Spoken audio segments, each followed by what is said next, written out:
各位新老朋友们，欢迎来到嘉诚养生道，收看本期的节目。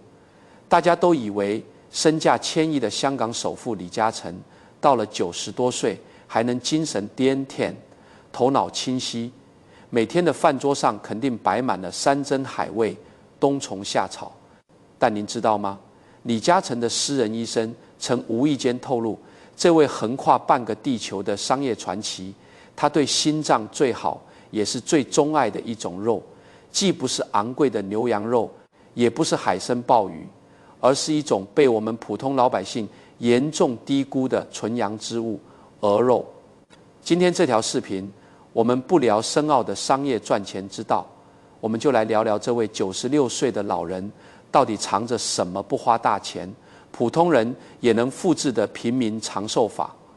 看完今天的内容，您不仅能学到首富一套大道至简的养生智慧，在视频的最后，我还会把私人医生针对咱们老年人3种不同体质，脾胃虚寒、心血管欠佳、气血两亏，专门定制的长寿鹅肉做法，原本地分享给您。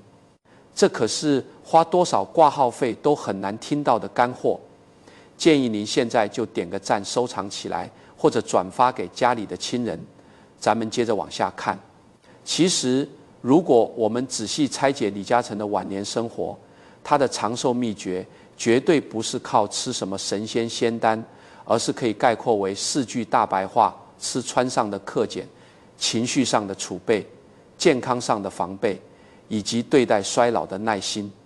今天咱们就先来拨开第一层吃穿上的克俭。在很多长辈的观念里，年纪大了，身体虚了，就得大补。逢年过节，孩子们买来大盒小盒的西洋参、深海鱼油、燕窝，大家也都觉得这是尽孝心。其实啊，真正的养生高手往往在做减法。您可能想象不到，作为华人首富，李嘉诚平时戴的是什么手表？不是几百万的劳力士，而是一块价值几百块钱，戴了10几年的旧锡铁城。他穿的永远是那几套简单的深色西装。据身边人回忆，一双皮鞋修修补补，穿了好几年也不肯换。而在吃上，他更是克制的让人惊讶。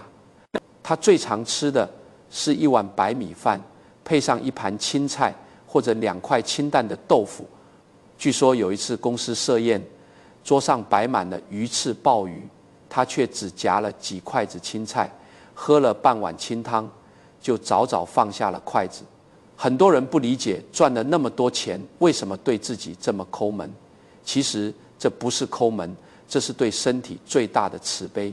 咱们打个最简单的比方，人体的肠胃就像是一台用了大半辈子的老旧洗衣机，或者是一台跑了10几万公里的老汽车。年轻的时候零件都是新的，动力足，您往里面倒多少脏衣服，加多少浓稠的机油，它都能转得动，消化得了。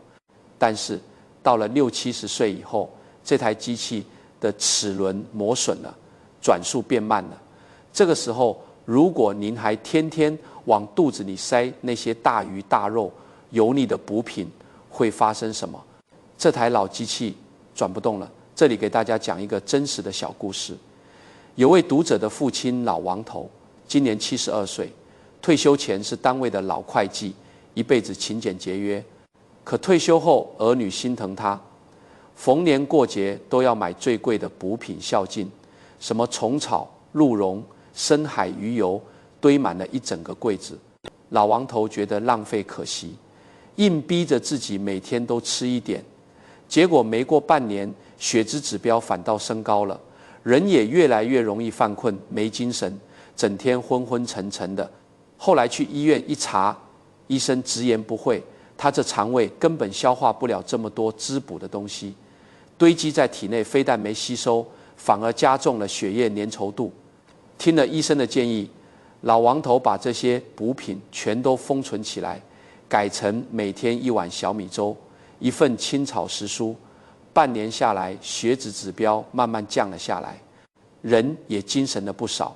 逢人就说以前是好心办坏事，补错了方向，反倒伤了身体。中医里常说脾胃是后天之本，您吃进去的那些难消化的好东西，不仅吸收不了，反而会变成肠胃的沉重包袱。为了消化这些食物，您身体里大量的血液都要涌向胃部去帮忙，这就会导致大脑和心脏的供血不足。这也就是为什么很多老人吃完一顿大餐后，会觉得头晕眼花、胸闷气短，甚至引发心脑血管的意外。所以养生不是比谁吃得贵，而是比谁吃得少且精。李嘉诚的克俭抵摄放在饮食上，就是给身体减负，吃得清淡，吃得7分饱，肠胃这台机器就能轻轻松松的运转，不耗费额外的气血。他不炫耀财富，因为真正的强者不需要向外证明什么，他也不贪恋口腹之欲，因为真正的智者知道吃进去的东西，身体觉得舒服，比舌头觉得舒服重要10000倍。大病往往是吃出来的，而长寿有时候反而是饿出来的。管住了嘴，只是长寿的第一步。您知道，在李嘉诚看来，比吃错东西更伤身体，甚至可以说是引发心血管疾病头号杀手的是什么吗？不是受凉，不是劳累，而是我们每天都会产生却最容易忽略的东西——情绪。首富在面对商海的狂风巨浪，甚至人生的巨大变故时，是怎么做到泰山崩于前而面不改色，把不生气变成最顶级的养生之道的？我们下一章接着聊。在进入下一章之前，我想问问屏幕前的您，您平时有遇到过一生气就头晕、手抖、胸闷的情况吗？欢迎在评论区留下您的经历，我们一起探讨。上一章结尾，我问了大家一个问题：您平时有遇到过一生气就头晕、胸闷的情况吗？如果您有，或者您身边的老伴儿有，那接下来的几分钟，您一定要竖起耳朵听一听。很多长辈觉得人老了，血压高一点，心脏不舒服，都是因为吃得不好或者没休息好。但您知道吗？在李嘉诚的私人医生看来，引发中老年人心脑血管问题最大的隐形杀手，其实是我们每天都会产生却最容易被忽视的东西——情绪。稍微了解一点李嘉诚先生的人都知道，他在商界有一个非常著名的逆向储备原则。什么意思呢？就是不管赚了多少钱，他永远会在手里留下一大笔现金。当别人都在疯狂投资的时候，他按兵不动；当遇到经济危机，别人都在恐慌抛售的时候，他才有底气从容应对。您可能会问，这跟咱们老百姓养生有什么关系？关系太大了。李嘉诚把这种保留现金应对危机的智慧，原封不动地搬到了自己的身体保养上。只不过他在商界攒的是现金，在身体上攒的是情绪。想象一下，作为横跨大半个地球的商业帝国掌舵人，他每天要面对多少普通人难以承受的压力？股市的暴跌，项目的夭折，甚至商业对手的算计。如果换作普通人，可能早就急得吃不下饭，睡不着觉，甚至突发心脏病了。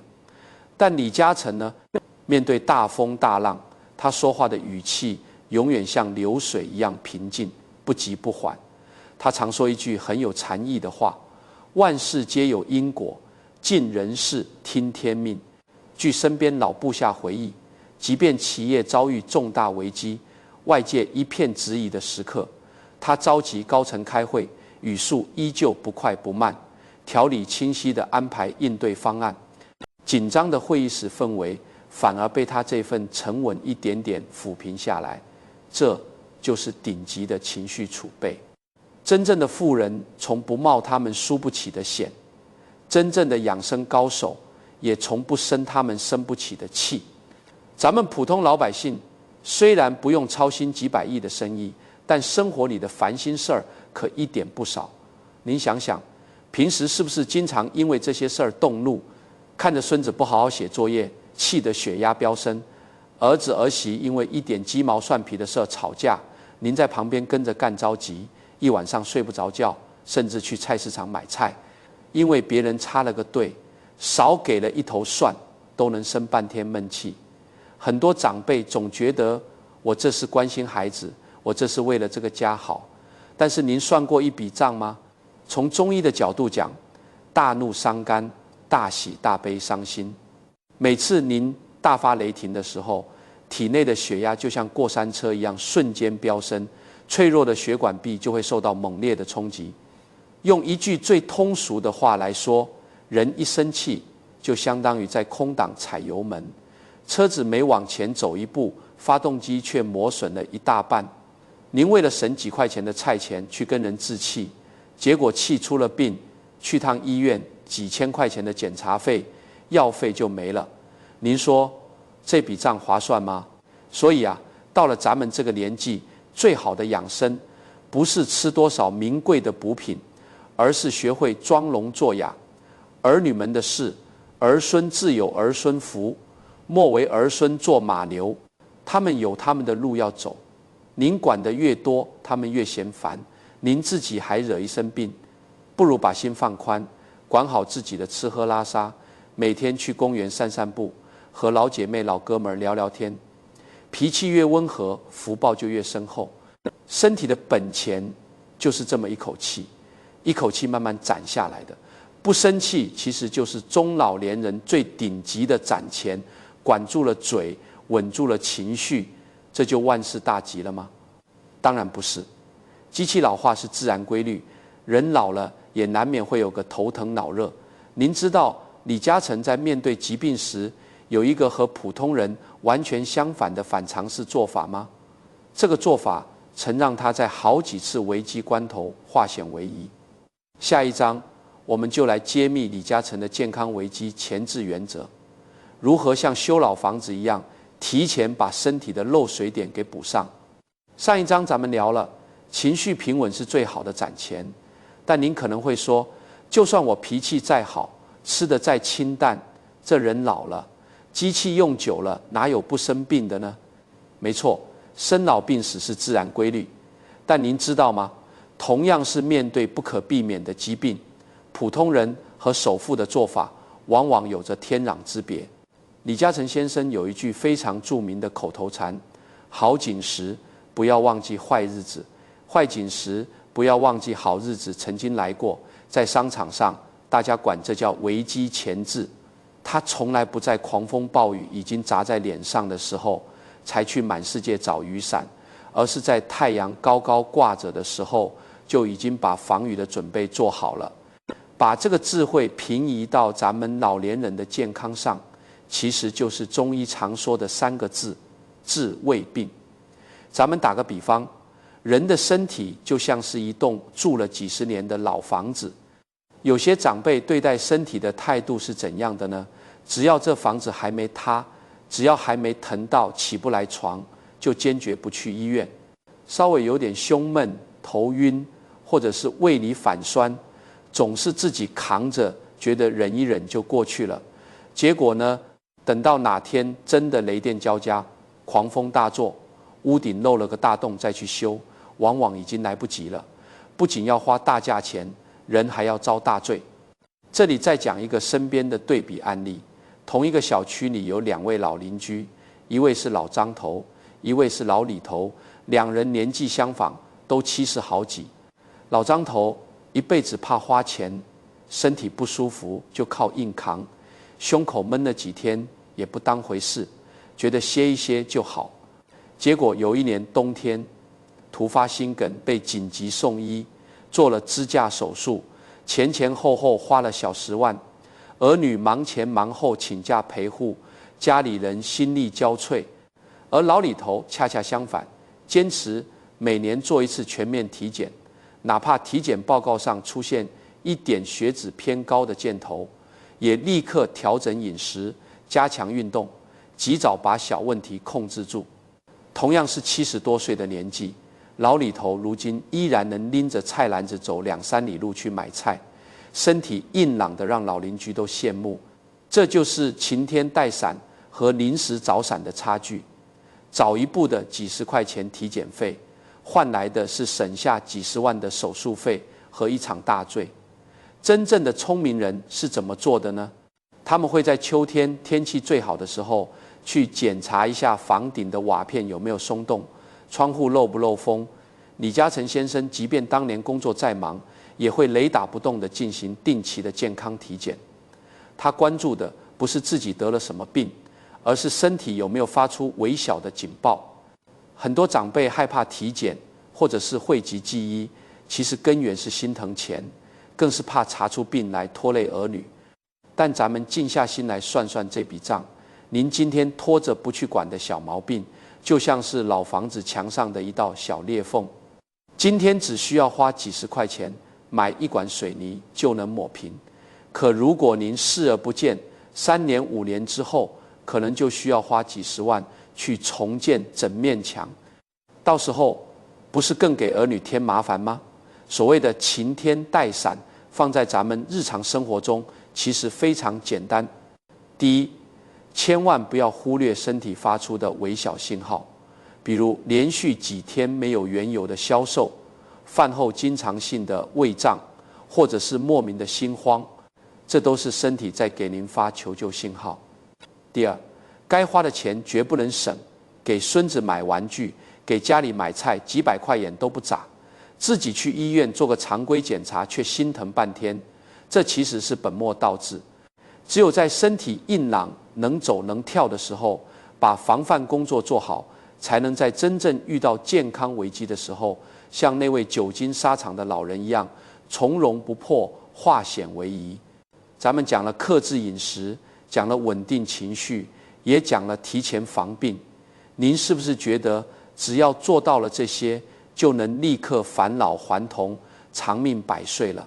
恰恰相反，真正的长寿智者在面对衰老这件事情上，有一种常人难以企及的长期耐心。他们从不相信市面上那些吹得天花乱坠的速效保健品。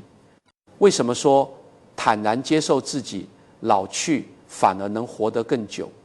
咱们下一章接着聊。上一章咱们聊了晴天带伞的防病智慧，这时候有些长辈可能会想，既然我都做到了清淡饮食，情绪平稳，还定期体检，那我是不是就能返老还童，长命百岁了？如果您抱着这样的心态去养生，那反而容易掉进另一个更危险的陷阱。在商场上，李嘉诚先生有一个非常著名的原则，长期耐心。他曾表示过，他从不做5年以内能看到结果的生意，他往往是选择买入，然后耐心等待。这并不是因为他有什么未卜先知的特异功能，而是因为他有足够的耐心。咱们把这种长期耐心放在健康上，就是4个字：拒绝速效。现在市面上有太多专门针对老年人的神药仙丹，打着什么吃了1个月就能让白发变黑，吃了1个疗程就能让高血压断根的旗号。很多长辈之所以会上当受骗，花了大价钱买回一堆没用的，甚至伤肝伤肾的东西，就是因为在健康上缺乏这种长期耐心，总想着走捷径。李嘉诚先生看待生意有一个非常质朴的比喻，做生意就像种树，您不能每天去刨开土看根长了没有，您只管浇水，然后等不了的人永远种不出大树。养生也是一模一样的道理。真正的健康从来不是靠哪一副猛药砸出来的，而是靠您几十年如一日的规律作息，一蔬一饭慢慢浇灌出来的。您今天少吃了1口肥肉，明天多散了10分钟的步，这就叫给身体浇水。短时间内您可能看不出什么变化，但5年、10年之后，这棵生命的大树自然会枝繁叶茂。缺乏耐心的第2个表现就是不服老。很多老年朋友一看到自己长了白头发，一发觉自己爬楼梯开始大喘气，心里就非常焦虑恐慌，拼命吃各种补品，想把青春留住。其实这就是没有接受自然规律。我们观察那些真正的长寿智者，他们身上都有一个共同的特质：坦然。机器用久了，零件老化是正常的；人老了，体力下降也是正常的。养生不是为了追求长生不老，也不是为了和时间较劲，而是为了在现有的年纪里活出最好的生命质量。真正的长寿，不是强求岁月永远停留在春天，而是坦然地欣赏秋冬的风景，把关注点放在每天过得舒不舒服上，而不是每天盯着自己又老了多少。您看，咱们用了4章的时间，把这位传奇人物大到质简的健康哲学、吃穿的克俭、情绪的储备、健康的防备、衰老的耐心，给您完完整整的梳理了一遍。这套平民养生法不用花您1分冤枉钱，靠的全是生活里的智慧。那么接下来就到了咱们兑现开头承诺的时候了。那倒被私人医生誉为纯阳之物，对心脏极其友好的鹅肉，到底该怎么做？针对咱们脾胃虚寒、心血管欠佳、气血两亏这3种不同体质的长辈，怎么吃才最科学、最补身体？下一章我们直接上干货食谱。咱们前面花了4章的时间，把李嘉诚先生在吃穿、情绪、防病和心态上的长寿内功给您拆解得明明白白。有了好内功，还得配上好招式。接下来咱们就来揭晓开头卖的那个关子。为什么首富的私人医生会说，对心脏最好的一种肉，不是牛羊肉，也不是猪肉，而是被我们严重低估的鹅肉？很多长辈一听补身体，第一反应就是去炖牛羊肉。但您要知道，牛羊肉在中医里偏燥热，年轻人吃了能扛冻，但咱们老年人肠胃弱、血管脆，吃多了容易上火，血压升高。而猪肉呢，脂肪含量又太高，吃多了容易让血液变粘稠。这个时候，鹅肉的好处就凸显出来了。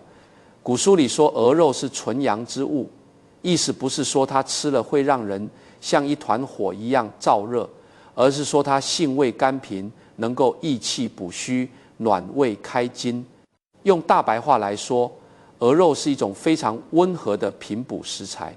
更重要的是，从现代营养学的角度看，鹅肉的脂肪结构非常特殊，它的化学结构跟橄榄油很像，不仅不容易增加咱们心血管的负担，反而对心脏非常友好。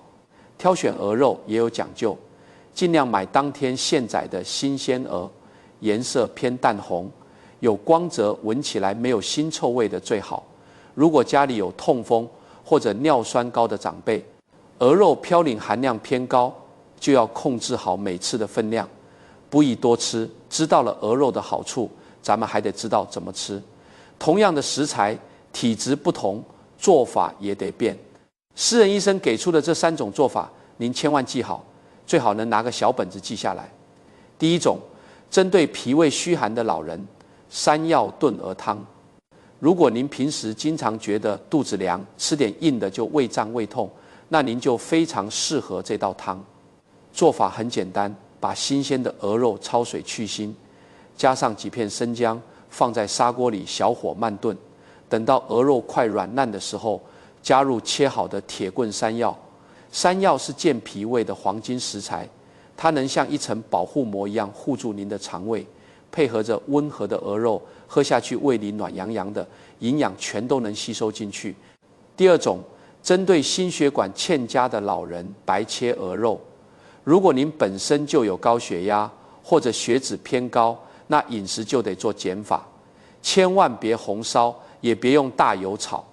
最好的做法是白切或者清蒸，把鹅肉清理干净后，只加葱姜和少量的料酒，隔水蒸熟或者清水煮熟。吃的时候自己调1小碗蘸料，用一点点低钠酱油，加上蒜蓉和陈醋。大蒜和醋本身就有软化血管的作用，这样吃既解了馋，又最大程度地保住了心血管的安全。第3种，针对气血两亏的老人，黄芪党参鹅肉煲。如果您平时总是觉得没力气，走2步就喘，脸色发白，这就是典型的气血不足。这道菜需要去中药房抓2味最常见的药材，黄芪和党参不用太多，各抓10几克就行，把它们和鹅肉一起放在砂锅里煲煮。黄芪是用来补气的，气足了，血液才能在身体里流转起来。这道鹅肉煲就是给您身体这台老机器加上最优质的燃料。需要提醒的是，这3道食疗方虽然温和，但如果您正在服用降压药、抗凝药等处方药，建议先咨询一下医生或药师，避免药材和药物之间产生相互作用，安全第一。其实您看，不管是一碗简单的白切鹅肉，还是咱们前面讲的吃少一点、气少生一点、病早看一点、心放宽一点，首富的长寿秘诀，说到底就2个字：克制。在这个世界上，金钱可以买到最昂贵的医疗设备，但买不到一颗平静的心；可以买到最顶级的山珍海味，但买不到一个没有负担的好肠胃。96岁的李嘉诚先生之所以依然精神勤，不是因为他拥有多少千亿资产，而是因为他几十年如一日地遵守着身体的规律。咱们老百姓虽然没有千亿家产，但只要咱们学会了这份大道至简的养生智慧，把自己的身体照顾得硬硬朗朗的，少生病，少吃药，这就是给儿女减轻了最大的负担。这也是咱们中老年人给自己攒下的最宝贵的财富。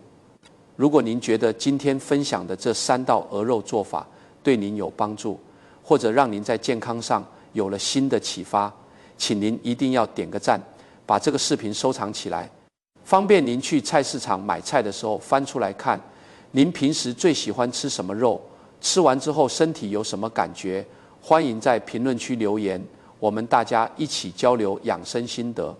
更不要忘了把这条视频转发给您家族群里的亲戚，或者您身边的老伴儿，提醒他们别再盲目乱吃补品了，正确的饮食习惯才是最好的长寿药。时间过得真快，咱们今天的分享就到这里了。我是陪伴您健康每一天的老朋友，记得订阅我的频道嘉诚养生道。咱们下期节目不见不散。祝您和家人身体健康，万事顺遂。